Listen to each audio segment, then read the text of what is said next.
بسم اللہ الرحمن الرحیم امن خلق السماوات والارض، آیا وہ ذات کہ پیدا کیا آسمانوں کو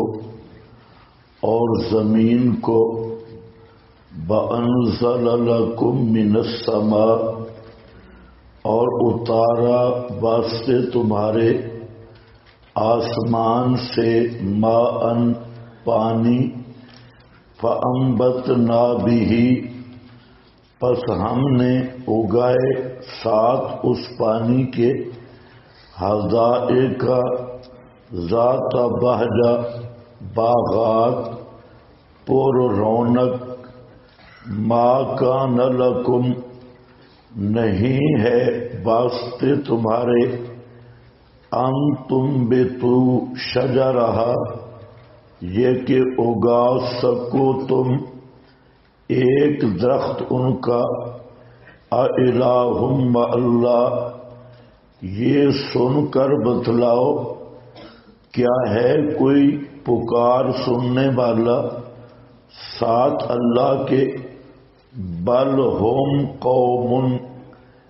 بلکہ ہیں وہ قوم، یعدلون، ظلم کرنے والے، حد سے بڑھنے والے۔ امن خلق السماوات، یہاں سے اس سے پہلے آپ نے پڑھا الحمدللہ وسلام علی عبادہ الذین اصطفیٰ، جس کا حاصل یہ تھا کہ غیب دان بھی اللہ اور متصرف بھی اللہ، تو اس سے ثابت ہوا کہ تمام صفات الوہیت اللہ کے ساتھ خاص ہیں، اور اللہ کے مصطفیٰ بندوں پر سلامتی ہے اور رحمت ہے۔ تو اس پر میں نے گفتگو کی تھی کہ ما قبل کا یہ ثمرہ اور نتیجہ ہے، اور حاصل اس کا یہی نکلا کہ سلامتی عباد صالحین پر اور الوہیت یہ اللہ کا خاصہ ہے۔ اس کے بعد پوچھا گیا اللہ خیر، کیا اللہ پکار سننے والا بہتر ہے یا جن کو یہ شریک کر رہے ہیں کمالات اور احسانات میں؟ اب اسی سلسلہ کو آگے چلایا گیا، اور ہر امن خلق کا یہ بصورت استفہام ہے، جس کو آپ منقطع، اور اس سے مقصد کیا ہوتا ہے؟ اس استفہام اور سوال سے مقصود اتمام حجت اور تنبیہ ہوتا ہے، اور اس سوال کا سائل جواب کا منتظر نہیں رہتا، سوال سے اگلے سوال کی طرف منتقل ہوتا ہے۔ ایک ہے سوال کے بعد جواب کا انتظار کرنا، جہاں استفہام مقصد ہی نہیں، تو منقطع کی استفہام کا ضابطہ اور قانون یہی ہے کہ اس سے مقصود اتمام حجت ہے، اور اتمام حجت اور مخاطب کو تنبیہ کرنا ہوتا ہے کہ یہ بات اتنی واضح اور کھلی ہے، پھر کیوں نہیں مانتے؟ تو اس انداز میں یہ سارا ترجمہ ہوگا۔ تو امن خلق السماوات، آیا وہ ذات جس نے پیدا کیا آسمانوں کو ایک، والارض، اور زمین کو دو، وانزل، اور اتارا واسطے تمہارے، کم کا خطاب عام ہے تمام کائنات کو، اور اتارا واسطے تمہارے آسمان سے ماءً پانی، فَأَنبَتْنَا التفات غیبت سے تکلم کی طرف، بس ہم نے اگایا اس پانی کے ساتھ حدائق باغات، اور باغات بھی پر رونق، ذات بہجہ با رونق اور پر رونق۔ ما کان لکم، یہ خطاب بھی جن سے مخلوق کو ہے، اور آپ کے پاس لکھا ہے ما کان لکم اے من جنسکم، هو الذی هو المخلوق، یہ پوری مخلوق کو خطاب ہے،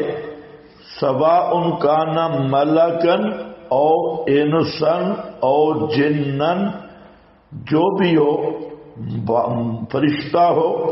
انسان ہو، جن ہو، سب کو خطاب ہے کہ نہیں ہے تمہارے بس میں، نہیں تمہارے اختیار میں، ان تم بے تو کہ تم اگا سکو، شجرہ ایک درخت بھی اس کا، لم تکونوا تقدرون علی انبات شجرہا، تم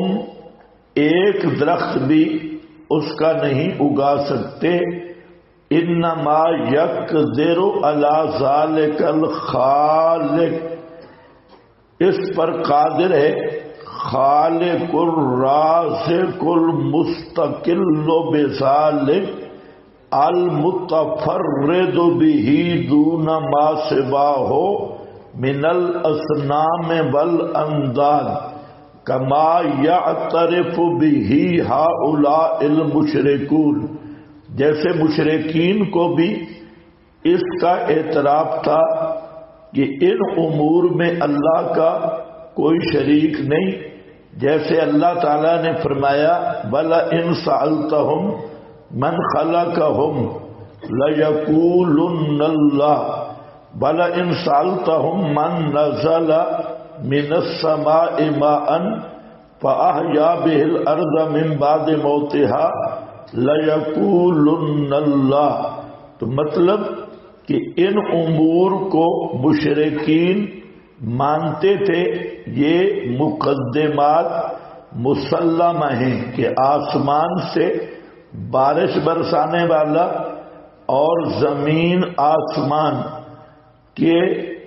ان کی ہر چیز کو پیدا کرنے والا یہ صرف اللہ ہے، ہم معترفون بأنہ الفاعل لجمیع ذالک، وہ اعتراف کرتے تھے کہ یہ کام کرنے والا صرف اللہ ہے، وحدہ لا شریک لہ، ثم ہم یعبدون معہ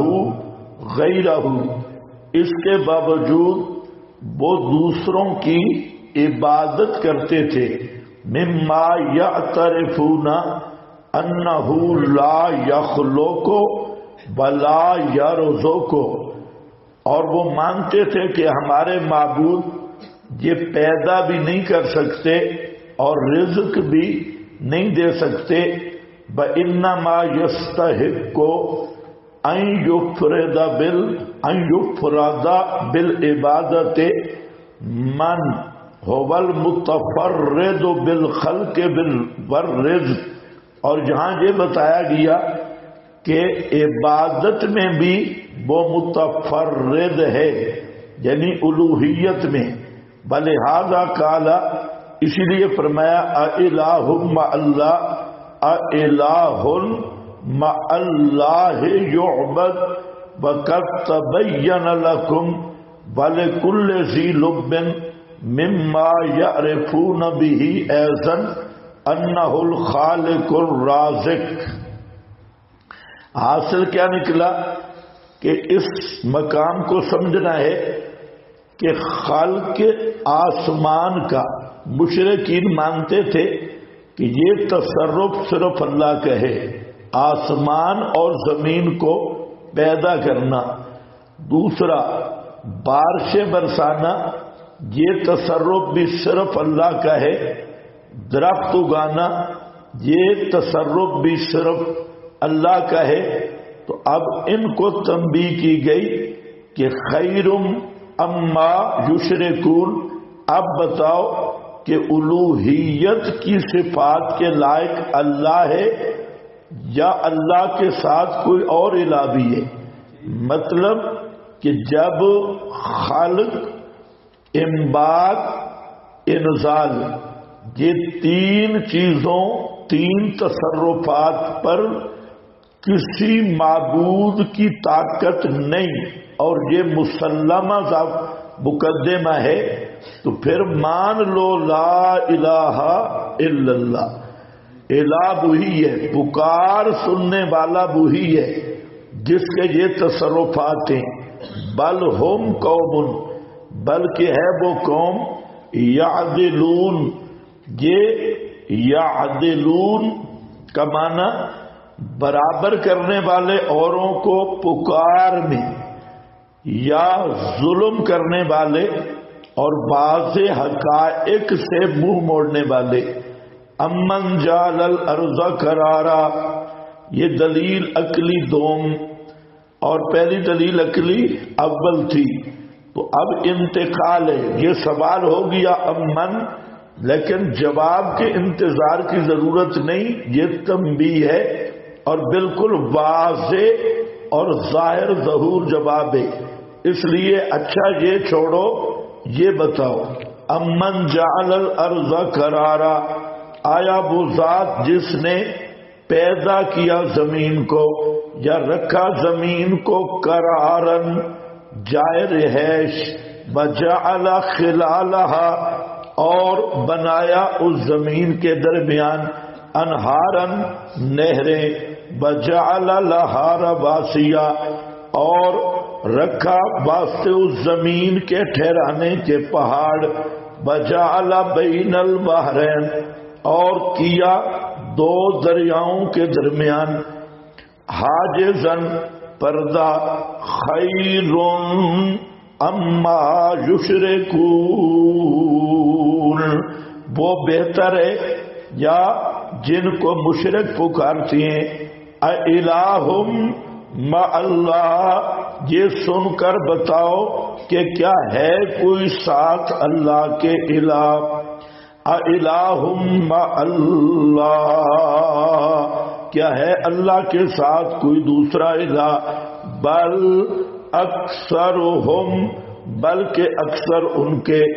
لا یعلمون، جانتے نہیں،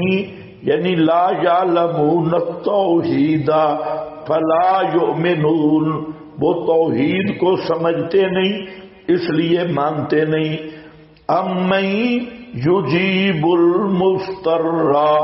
اب سوال سے انتقال ہو گیا، چلو یہ بتاؤ، یہ تیسری دلیل ہے، امن یجیب، کون پہنچتا ہے،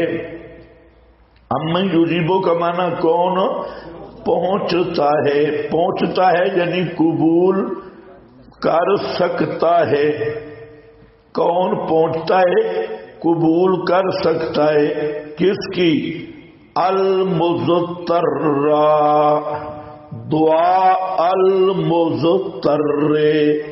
مضطر بے بس کی پکار، مضطر کی پکار، اذا دعاہو، جب وہ مضطر اسے پکارے، وَيَكْشِفُ السُّوءَ، اور دور کرتا ہے تکلیف کو، وَيَجْعَلُكُمْ، اور بنایا تمہیں، جب بناتا ہے تمہیں، خلفاء الارض، خلیفے بھی زمین کے، خیر اما یشرکون، وہ بہتر ہے یا مشرک جن کو اللہ کے سوا پکارتے ہیں، یعنی وہ الوہیت کے لائق ہے یا جن کو تم اے مشرکو تم پکارتے ہو، یا یہ مشرک جن کو پکارتے ہیں، اِلَٰهٌ مَّعَ اللہ، یہ سن کر بتاؤ ہے کوئی پکارے سننے والا ساتھ اللہ کے؟ قلیلاً عدیماً بہت کم، ما تذکرون یعنی غور و فکر ہی نہیں کرتے۔ اور دلیل نمبر 5